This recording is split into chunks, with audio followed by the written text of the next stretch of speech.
سڵاو بینەرانی فار لە دوێنێوە لەسەر ڕووداوەکەی لاجان گوێبیستی زۆر هەواڵ و چیرۆک بوون، بەڵام ڕەنگە هەموو چیرۆکەکەتان نەبیست بێت.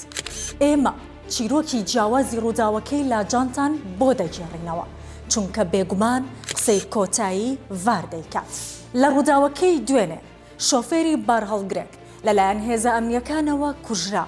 ئەنجا با پێتان بڵێم ئەو شۆفێرە داماوە هیچ پەیوەندێکی بۆ ڕووداوەوە نەبووە. ئەو فەقیرە لە کاتی ڕووداوەکە بەڕێکەوت لەوێوە تێدەپەڕێت.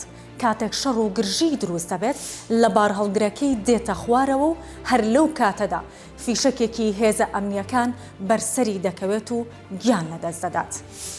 لە پێشدا دەوترا خەڵکی تورکیایە، بەڵام دواتر دەرکەوت ناوی عیرفان بەهادینە و تەمەنی تەنها 25 ساڵە و خەڵکی کەرکووکە.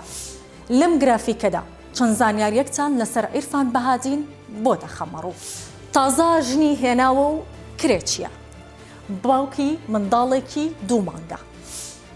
بارهەڵگرەکە هی خۆی نەبوو و شۆفێر بووە لەسەری. ماوەی 3 مانگە وەک شۆفێر لە کۆمپانیای گەریا و دەست بەکار بووە.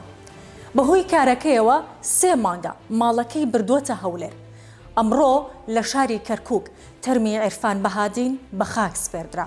وەکو سەدان چیرۆکی دیکەی بە ئازار، عیرفانیش بووە حەزرەت و سوێ بۆ سەر دڵی دایک و باوک و هاوسەرەکەی.